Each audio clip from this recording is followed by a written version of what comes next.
boldly dive into the unseen, the unbelievable, and sometimes the extremely stupid. I'm your host, Alex. Tonight, the house in the pines. We've got some callers on the line where they had a little adventure. Brian and Mac, you're on the air. What happened out there? Hey, Alex, longtime listener, first-time ghost hunter. So me and my buddy Mac, we decided to investigate this house outside town. Locals say it's been abandoned since, the 1950s. Some people say they hear music coming from it at night. Others say they've seen shadows moving through the trees. Naturally, I packed up my EMF reader and 2 cans of Monster. Mac brought beef jerky and 0 useful gear. I brought a flashlight and common sense, which you clearly left in your mom's basement. I can already tell this is going to be good. Go on, Brian. So we park the truck and hike 20 minutes through the woods. It's pitch black, right? Fog starts rolling in, real dramatic. Then, bam, there it is. 2 stories, falling apart, windows like empty eye sockets. Classic haunted house vibes. He says, hike. He dragged me uphill through poison oak and a spider the size of a salad plate. Oh, come on, it was a daddy longlegs. It had kneecaps, Brian. So you're standing in front of this haunted house. What do? We go in, obviously. The floor creaked like it was whispering, "Turn back." But we were already deep in. The EMF reader was quiet until we hit the stairs. Then it beeped like crazy. That was your phone getting a Tinder notification. No, it wasn't. That was spectral interference, you jackass. Oh, right. The ghost wanted to swipe right on your idiocy. Anyway, suddenly, we hear this piano music. Old-timey, like something out of a Victorian funeral. But there's no piano in the house. I checked the upstairs bedroom, and that's when I saw it. Saw what? There was a girl in the corner, pale, eyes black as coal. She looked up, and her jaw just unhinged like a snake's.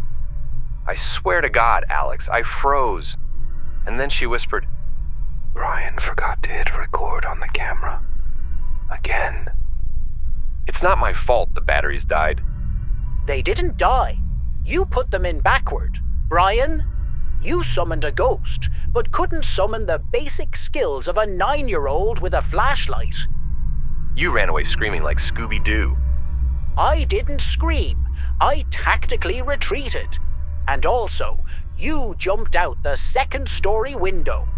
I call it ghost parkour, thank you. Gentlemen, if this is what amateur ghost hunting looks like, I think we need to start a YouTube series. Final question. Would you go back? I think we had to. There's something in that house. It followed us back to the truck. I caught it in the rearview mirror. A shape. Watching. It's not done with us. Cool. You're on your own next time. I'll be at home watching horror movies where the ghosts have union rules. Fair enough. But turns out they did go back. Brian, what happened? We realized we left Mac's backpack inside. It had Slim Jims in it, Alex. I'm not proud, but I was hungry. So we go back the next night. This time we bring equipment. And by that, I mean a toy Ouija board from a thrift store, a GoPro taped to a hockey stick, and Mac's cousin Terry, who said he senses vibes. Terry's vibes were wrong, Alex. He called the house cozy. Right away we notice someone's lit candles in the upstairs hallway. We didn't do that. We don't even own candles. There's this mirror at the end of the hallway. None of us are in the reflection. Just the girl from before. She blinked at me, bro. Terry panicked, threw holy water, but it was monster energy. The mirror shattered. That's when the house moaned. The house moaned? Like a giant exhale. Dust fell, lights flickered. Terry screamed, "I've awoken her!" and ran headfirst into a wall. We drag him down the stairs, the door slams shut, trapped. Then we hear it, chanting, like 100 voices, all whispering in reverse. Mac freaks, tries the door, breaks the knob off.